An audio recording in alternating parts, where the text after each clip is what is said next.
Hello, everyone, and welcome to Elian's Joy. I am so glad to be here today with you, and I am very excited to be on winwinwomen.tv and do this episode today for you. This is the last day of the year, and that's always an exciting day, right? We're just gonna just say goodbye to 2022, and we're gonna ring in 2023, and I'm very excited about that new year.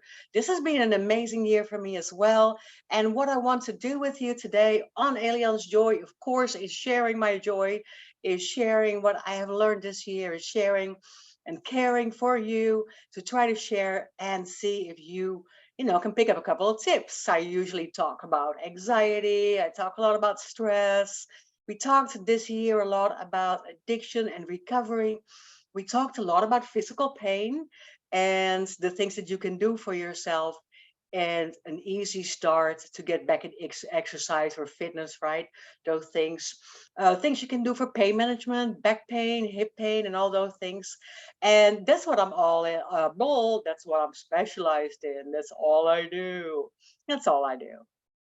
But my specialization as a life coach is really working with people with trauma, working with people in recovery, working with people that are experiencing high stress, depression, grief.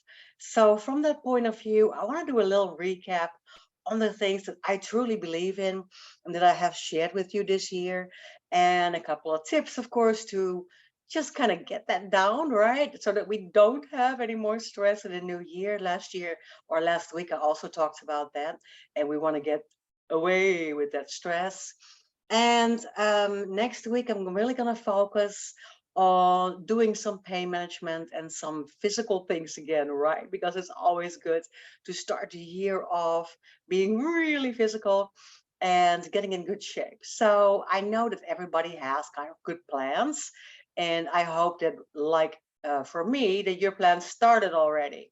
I didn't want to wait on the first. I started in December to make some changes in my life when it comes to exercise routine, when it comes to relaxation, when it comes to the things that are good for me. I needed to take care of my physical health a little bit because I had some injuries from probably working out too much, right? That happens as well. And sometimes your body needs to take a little rest and you need to take a step away from it. So I did that as well after I found out that my body needed that. But being professionally in health and fitness and well care, I have a good routine that I like to pick up and share with you for the new year as well. And it doesn't always have to be the gym, as I always say, right? So we talked a lot about stress and anxiety this year. I want to share with you what that means for me. Stress is usually our daily stresses. We have those around a lot, and we see that a lot around us. And it has a big influence on us, right? We just get stressed out if we just have so much to do, if we're so overwhelmed with the things that are coming to us.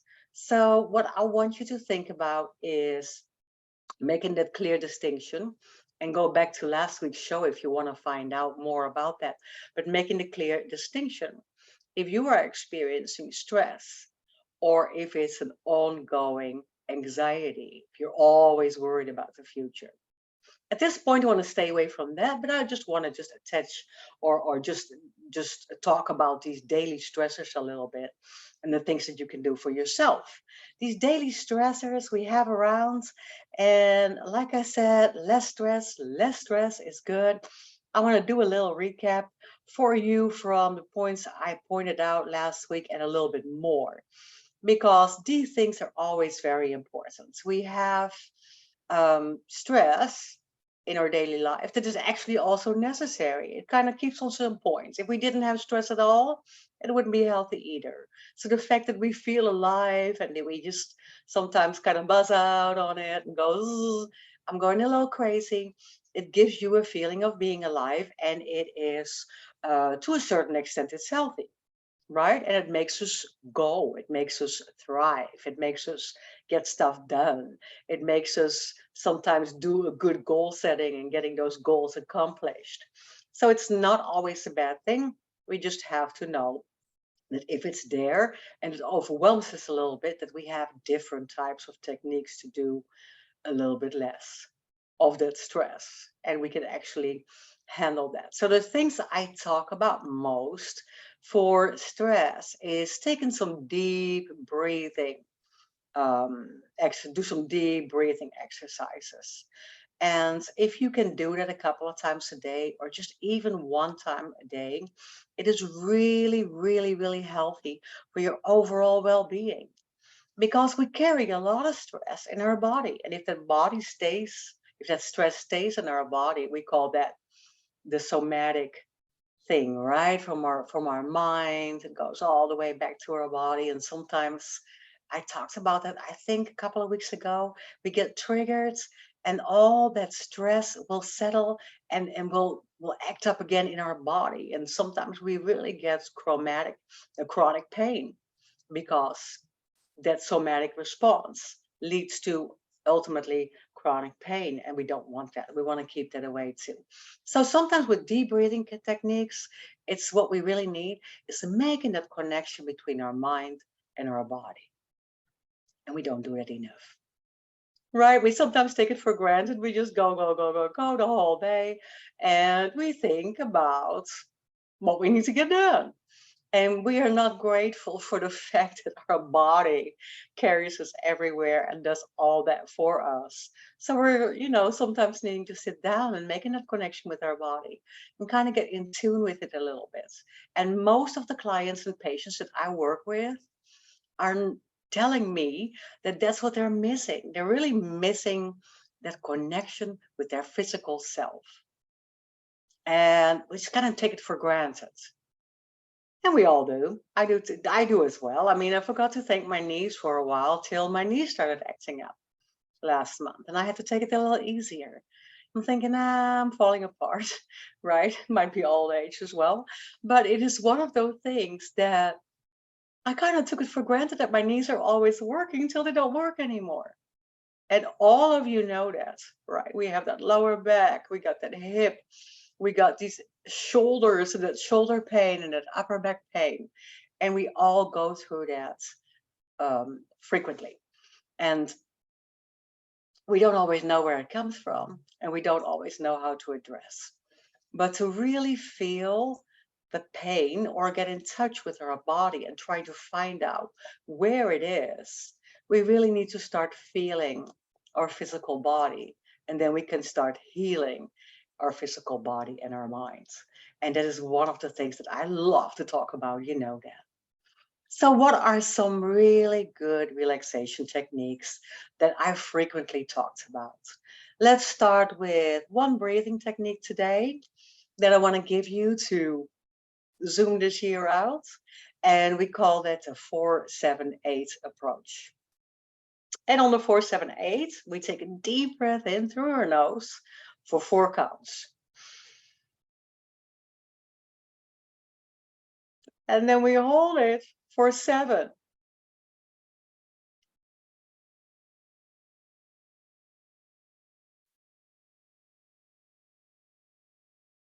And then we exhale for 8 counts.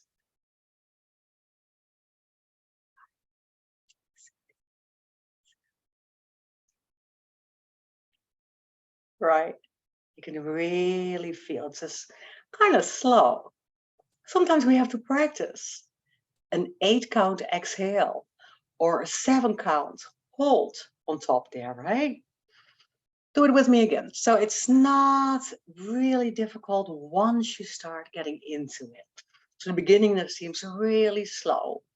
But hey, that's exactly actually what we needed to slow down, right?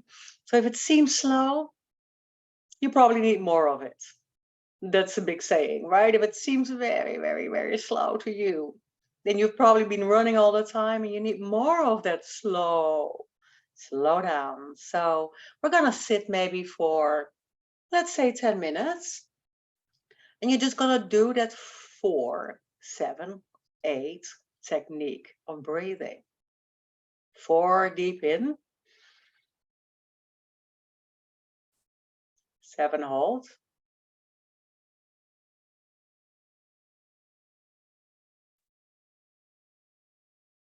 Exhale for 8.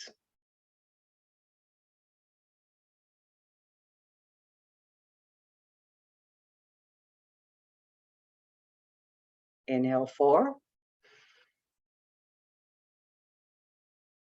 Hold 7.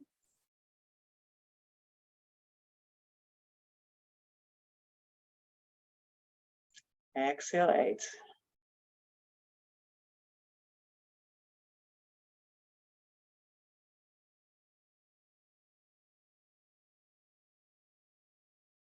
And you noticed, do more, 8 more minutes. But you noticed that when I exhale, I actually exhale through my nose as well, which is a really calming thing. It really calms your body down. You could see that I did this, right? I want you to relax your shoulders, stand up straight, open your heart, breathe into your belly. Those things are really important. So practice breathing. Just a couple of times a day, or even if if you don't have a lot of time, but you can sit down for 5-10 minutes, do nothing. Right? It's really important that we do that once in a while. So now we're going to go to another technique or another idea or another thing that you can do for yourself beside breathing techniques to slow down. And that is meditation, right? And there's different meditation. Let's talk about mindfulness today. One of the things I really want to point out, and you might want to practice that because I do that as a game a lot with my patients or in group format with clients. If you're sitting all together, just pick somebody to stare at and then do that for a minute. Just kind of stare at your family member, your sister, your brother, your loved one. Just kind of stare, take it all in, be mindful. And then you have to turn around and away from that person and tell somebody else how that person looks like. It is a very good mindfulness game, which proves that actually we take so much information and so much impressions in during the day, so much information and impressions are coming to us that we have a hard time being mindful and really observing what we see. Isn't that interesting? Because it's very possible that if you turn around and try to tell somebody else how this person looked like, that you are missing a lot of the things that you didn't notice. Did they have glasses on today? Did the glasses match the sweater? Did their earrings match the color of their eyes and sweater? Or did they wear a hat? Do they have a mustache? What kind of sweater are they wearing? What kind of blouse and button up or anything, clothes-wise are they wearing? Did you notice their socks and their shoes? Did you notice jewelry? Did you notice how their hair was done? So these things are so amazingly important that we look to see and to take in, that we observe without just looking and I got it. Because we do that a lot. And you'll find out if you do that mindfulness game, which is really, really, really amazing. It'll open your eyes. It'll blow your minds that there's so many things that you didn't notice, right? That you forgot. That I did this a lot. That you will really, really get the concept of the fact that we need to practice mindfulness more because we are not enough aware. And we all do. We all do. I came home frequently and then tried to describe the people that I had seen during the day. And I forgot. I can always say, well, like for me, a medium tall, blonde hair, very expressive, right? And a lot of people, they look at me and we did that game and they have to close their eyes and tell me how I look like. And they couldn't really describe my eyebrows or the color of my eyes or my mouth, my neck, those kind of things. Old neck, lots of wrinkles, right? So if you are doing that exercise, then you understand that we need to be visibly more mindful and observe. And another way you can do that is just pick one thing, right? You can just do a mantra meditation. And that is, just really kind of in this practice, focusing on one single thing. just a sound, or just maybe just looking at a candle, right? Just one thing, observe. And then notice you're still thinking about a lot of things. And just let those thoughts come by and float away. That is the method of the practice, right? And then you can also, of course, do a mindfulness meditation and just sit down and look at things, just like I said, in a game form sometimes. Look at things and observe and notice so that you can describe them, right? If you can actually describe it, then you took it in. So that's very important. And those are so fun things to do, so fun things to do. And then we can also, of course, listen to a meditation app. This is another thing for mindfulness or for meditation. You can just do an app. I love my app, Insight Timer. I've used that many, many years. As a guided meditation for myself. There's different guided meditations for myself or for groups or even for study, right? There's just different days that you can do a meditation process with somebody. And it is usually a visualization. You can just kind of dream away, sitting on a mountain or sitting on a beach and visualize yourself being in that really calm place. And it's really important because remember, you think you don't have time for it. You're probably way too busy. So make time, relax, and sit back and just listen. And the nice thing of one of these calm apps, calm is an app, right? One of these meditation apps, there's lots of them out there. But if you do these meditation apps, then you really can pick a time for yourself. So if you have only 5 or 10 minutes, do 5 or 10 minutes. If you're in bed, maybe you can do half an hour and you will fall asleep before that half an hour is maybe over. And so that is a really, really wonderful thing. So guided imagery, guided imagery or visualization, right, is a great way of slowing down and listening and relaxing. And then another one is maybe just a body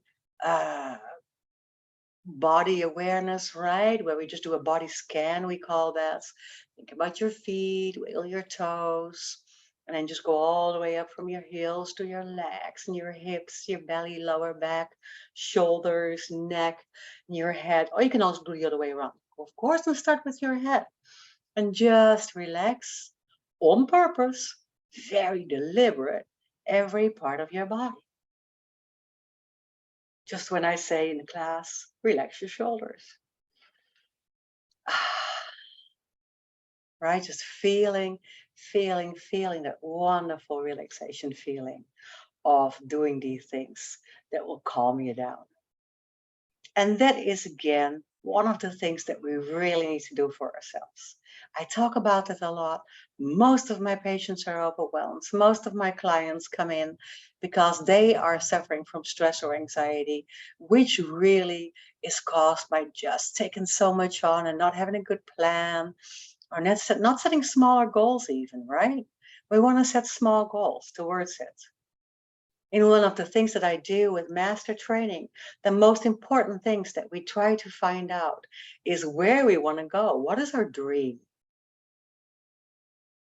But if you have a huge dream, you still kind of got to break that down in smaller steps, right? We want to have smaller action plans. We want to set a goal every time to get those goals accomplished towards that big dream. And if you don't break it down to things that are really very attainable and very realistic, then you might get overwhelmed and you might not get there at all.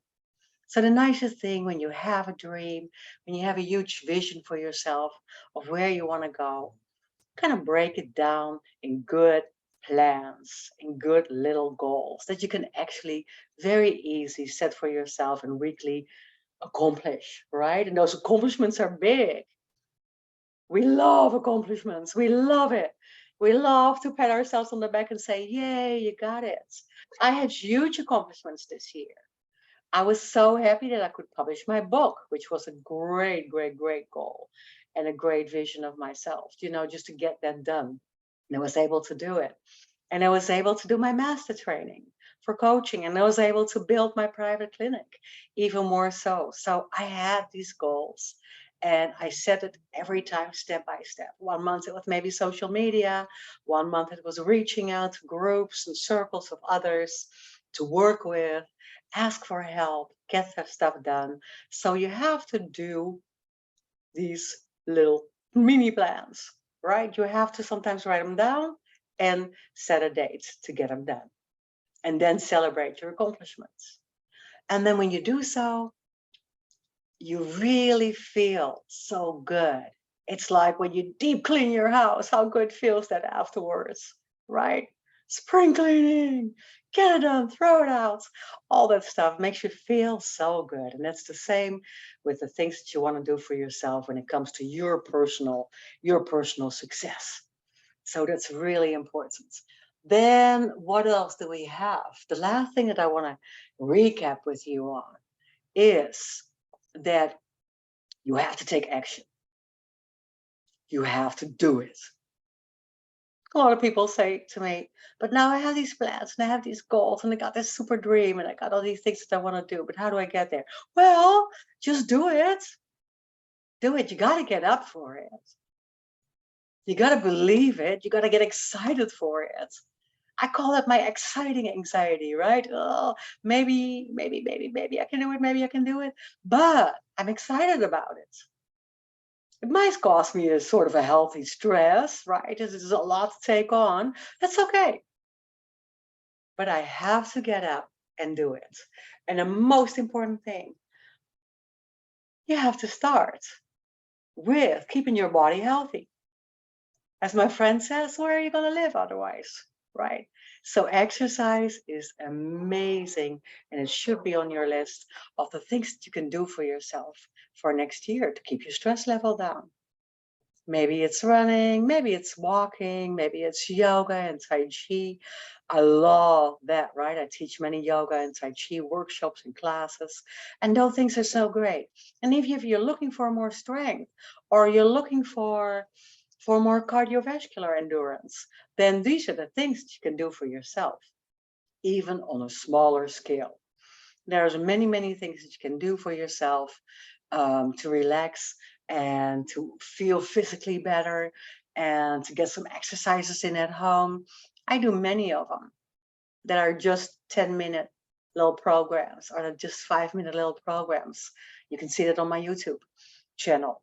But for instance, if you want to get a little bit in shape, let's start walking, right? And maybe start running. I can't do that anymore, but if you still can, yeah, get on the treadmill or just start running. And do some high knees in place if you can get out today. Or just do some jumping jacks in place. And then what if you sit on the couch and you can get away, but you really want to work on your arm strength and your shoulders?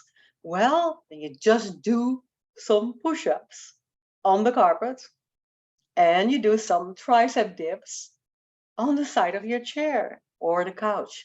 You make sure that it holds, right? Otherwise, you're gonna fall over. But that's really good for your strength. You can just do that every day.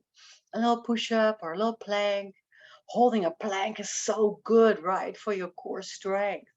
It's so good for your abdominal strength. And we need that. We need to improve our posture. And we need to get stronger abs so that we have less back pain. Those are just a few ideas, right? Stick your feet under the couch and just roll down and sit back up and roll down and sit back up. So you can increase that abdominal strength.